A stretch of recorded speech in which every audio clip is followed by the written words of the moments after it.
زنا اپنے شرمگاہ کی زنا سے بچاؤ، زناکاریوں سے بچاؤ۔ اسی طرح سے اپنے شرمگاہوں کو غیر قوم کی لواطت، غیر قوم جو قوم لوط کا طریقہ تھا اس سے بھی اب اپنے شرمگاہوں کو بچانا چاہیے۔ اللہ کے رسول صلی اللہ علیہ وسلم نے فرمایا کہ ان اخوف ما اخاف علی امتی عمل قوم لوط، کہ میں اپنی امت کے اوپر سب سے زیادہ جس بات سے ڈرتا ہوں وہ قوم لوط کا عمل ہے۔ قوم لوط وہ قوم تھی کہ اللہ وحدہ لا شریک نے اس کی زمین کو پلٹ کر کے نیچے کی اوپر اور اوپر جہاں وہ بستے تھے اس کو اللہ تعالیٰ نے تحت الثری میں دفن کر دیا۔ اس قوم کا طریقہ کار یہ تھا کہ وہ عورتوں کو چھوڑ کر ہم جنسی کا کام کرتے تھے، یعنی آپس میں نکاح و شادیاں کرتے تھے، مرد مرد سے غلط کام کرتا تھا۔ یہ قوم لوط کا طریقہ رہا ہے۔ تو اللہ کے رسول صلی اللہ علیہ وسلم نے فرمایا کہ یعنی میں اپنی امت کے اوپر اس چیز سے ڈرتا ہوں، تو اے لوگوں ان چیزوں سے بچو۔ چنانچہ حرام ہے یہ، یا اسی طرح سے عورت کے ساتھ شادی کرے، اس کا بھی ذکر آ رہا ہے۔ اسی طرح جانوروں سے، چوپایوں سے، جانوروں کے ذریعے سے جو ہے اپنی شہوت کو بجھانا، یہ بھی اسلام کے اندر حرام ہے۔ اس سے بھی اپنی شرمگاہوں کی حفاظت کرنی چاہیے۔ اللہ کے رسول صلی اللہ علیہ وسلم نے فرمایا کہ اربعۃ یسبحون فی غضب اللہ ویمسون فی سخط اللہ، چار آدمی وہ ہیں جو صبح کرتے ہیں تو اللہ کے غضب کے ساتھ اور شام کرتے ہیں تو اللہ کے غضب کے ساتھ۔ میں نے کہا کہ من ہم یا رسول اللہ، اے اللہ کے رسول صلی اللہ علیہ وسلم وہ کون لوگ ہیں؟ تو آپ صلی اللہ علیہ وسلم نے فرمایا المتشبہون من الرجال بالنساء والمتشبہات من النساء بالرجال، کہ وہ لوگ، وہ مرد جو عورتوں جیسی شکل و صورت اختیار کریں اور وہ عورتیں جو مردوں جیسی شکل و صورت اختیار کریں، ایسے لوگ جب صبح یا شام کرتے ہیں تو اللہ کا غضب ان کے اوپر رہتا، اللہ تعالیٰ ان سے ناراض رہتا ہے۔ میرے بھائیوں کو سمجھ میں آ رہی ہے بات؟ یعنی وہ مرد جو عورتوں کی شکل و صورت اختیار کریں، عورتوں کی مشابہت اختیار کریں، اور وہ عورتیں جو مردوں کی شکل و صورت اختیار کریں، جب صبح ہوتی ہے تو بھی اللہ اس کے اوپر ناراض رہتا ہے، شام ہوتی ہے تو بھی اللہ تعالیٰ اسے اوپر ناراض رہتا ہے۔ غور سے دیکھ لو اپنے اپنے گریبانوں میں منہ ڈال کے، اللہ کے غضب صبح و شام اس کے تم شکار ہوتے ہو، اللہ تم سے ناراض رہتا ہے۔ یہ صحیح حدیث، یہ اللہ کے رسول صلی اللہ علیہ وسلم کی حدیث ہے۔ اسی طرح سے اللہ کے رسول صلی اللہ علیہ وسلم نے فرمایا والذی یأتی البہیمہ، اور جو چوپائے کے ساتھ غلط کام کرے اس کے اوپر بھی اللہ ناراض ہوتا ہے۔ والذی یأتی الرجال، اور جو مرد سے غلط کام کرے اس کے اوپر بھی کیا کہتے ہیں، اس کے اوپر بھی اللہ تبارک و تعالیٰ ناراض رہتا ہے۔ یہ حدیث طبرانی اور بہقی کی ہے بسند ضعیف سند کے ساتھ۔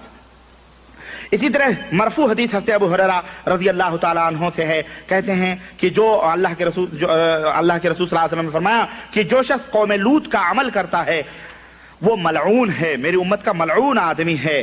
ملعون آدمی ہے جو چوپایوں سے غلط کام کرتا ہے، وہ ملعون ہے۔ وقال صحیح الاسناد، اور لیکن امام حاکم نے کہا یہ صحیح سند ہے، لیکن حقیقت یہ ہے کہ اس کی سند بھی ضعیف ہے، یہ روایت بھی ضعیف ہے۔ المہم کہنے کا مطلب یہ ہے کہ بہرحال ان اعمال سے آدمی کو پرہیز کرنا چاہیے جو اللہ وحدہ لا شریک کے غضب اور ان کی لعنتوں کا شکار ہوں۔ اسی طرح سے شرمگاہوں کی حفاظت اس صورت میں بھی کرنا جب عورت حیض کی حالت میں یا نفاس کی حالت میں ہو۔ اس حالت میں بھی مرد کو چاہیے کہ اپنی عورت سے دور رہے۔ حضرت ابو ہریرہ رضی اللہ تعالیٰ عنہ کی روایت آتی ہے، اللہ کے رسول صلی اللہ علیہ وسلم نے فرمایا من اتى حائضا او امرأة في دبرها او كاهنا فصدقه فقد كفر بما انزل على محمد، رواه احمد واهل السنن وصححه الالبانی۔ امام البانی نے اس حدیث کو صحیح قرار دیا ہے، اور اللہ کے نبی صلی اللہ علیہ وسلم نے فرمایا کہ جو شخص کسی حائضہ عورت کے ساتھ ہم بستری کرے، یعنی اس کی بیوی ہے اور بیوی حیض کی حالت میں ہے یا نفاس کی حالت میں ہے، اس حالت میں وہ اپنی بیوی سے ہم بستری کرے، او امرأۃ فی دبرہا، یا اپنی عورت کے اگلے شرمگاہ کے جمع کرنے کے بجائے اس عورت کے پیخانے کے راستے سے وہ ہم بستری کرے۔ کھول کے بتا رہا ہوں تاکہ سمجھ میں آ جائے بات۔ پیخانے کے راستے سے وہ اس سے غلط کام کریں، جمع کرے۔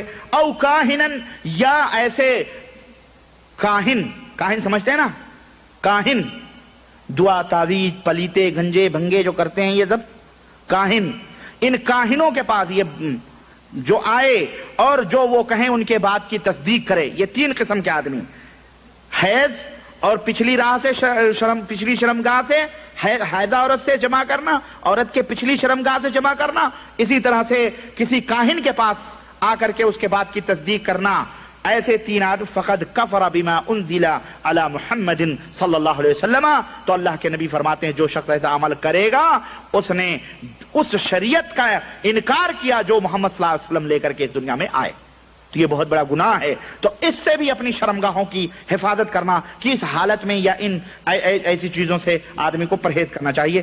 اسی طرح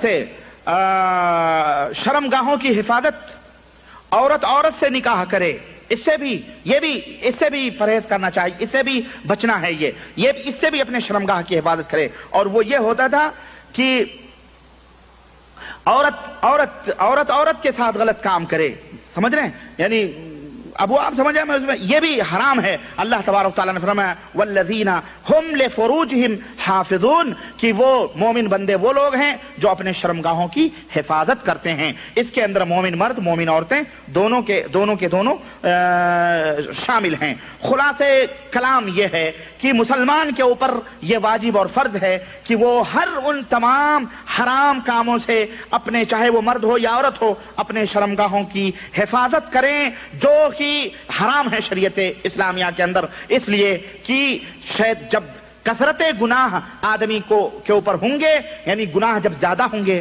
تو شیطان ان کے اوپر غالب بھی زیادہ طریقے سے ہوگا۔ تو میرے عزیزوں اور بھائیوں، اور یہ رہی حفاظت کس کی؟ شرمگاہ کی۔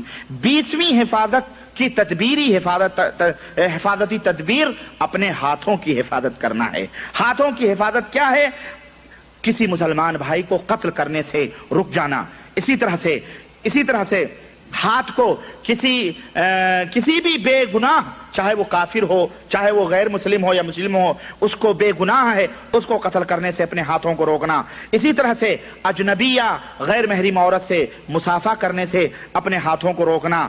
اسی طرح سے، اور یہ بڑی تفصیل کی اس میں بات ہے، بہرحال اتنا آپ سمجھ لیں۔ اسی طرح سے سونے کے زیورات، مرد اپنے ہاتھوں کے اندر سونے کی انگوٹھی، سونے کا کنگن، سونے کی چیزیں پہنے، اس سے بھی اپنے ہاتھوں کی حفاظت کرنا۔ اسی طرح پتے وتے جو کھیلتے ہیں، شطرنج، پتے اور تاش اور جوئے سٹے، اس سے بھی اپنے ہاتھوں کی حفاظت کرنا۔ اسی طرح ان تمام، یہ سب حرام ہیں، ان تمام سب چیزوں سے اپنے ہاتھوں کی حفاظت کرنا۔ اس سے بھی شیطان، اگر آدمی ہاتھوں کو ان چیزوں میں داخل کرے گا تو ظاہر ہے کہ شیطان اس کے اوپر غالب آئے گا۔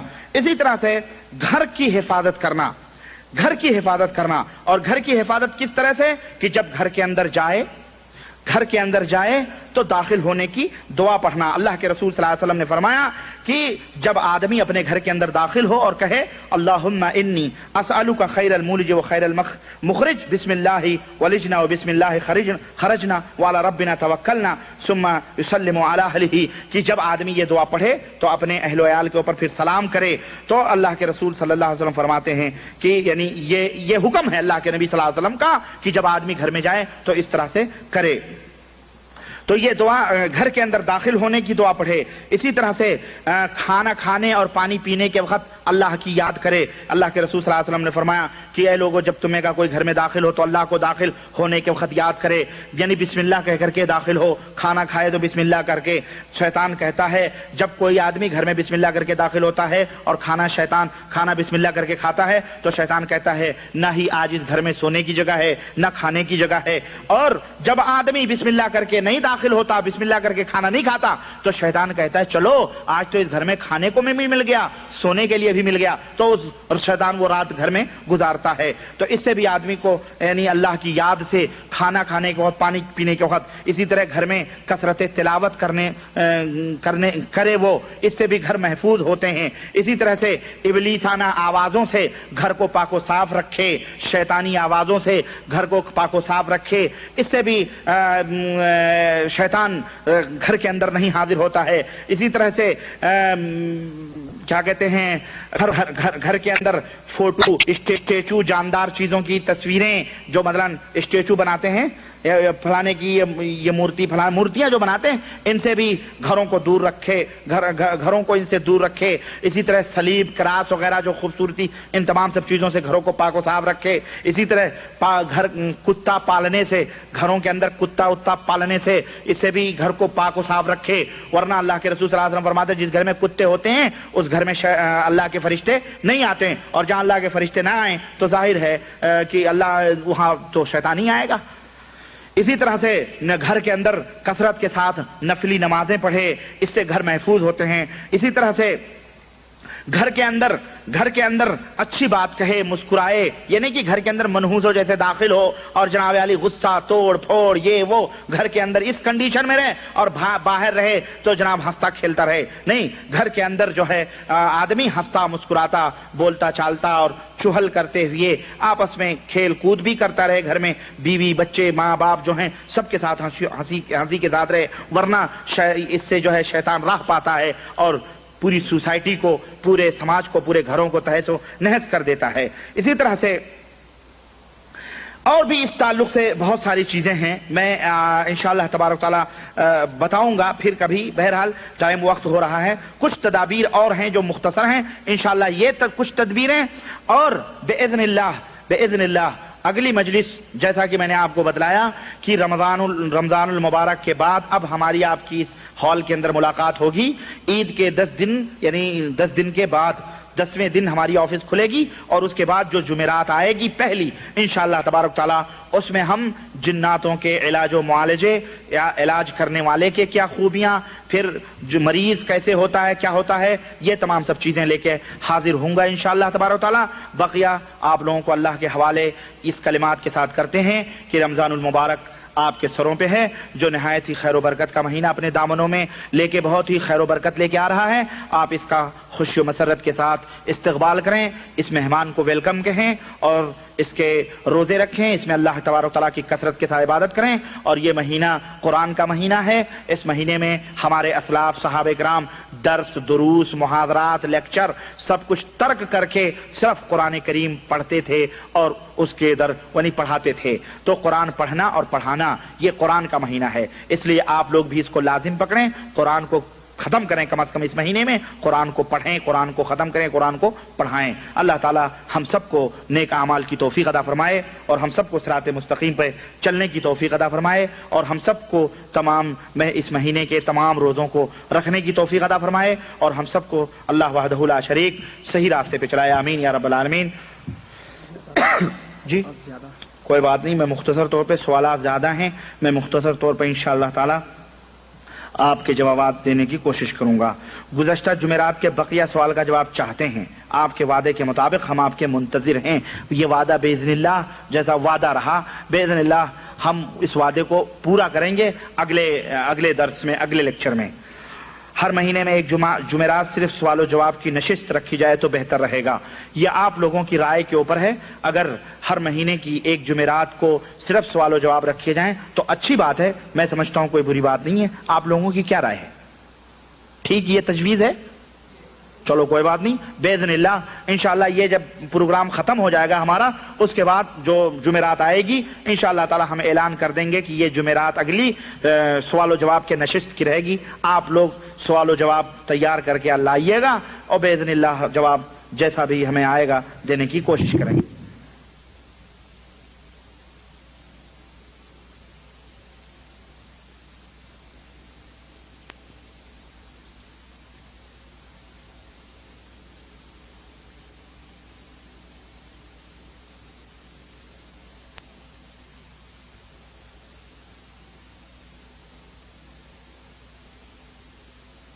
حاضرین کرام، معزز دوستوں اور بھائیوں،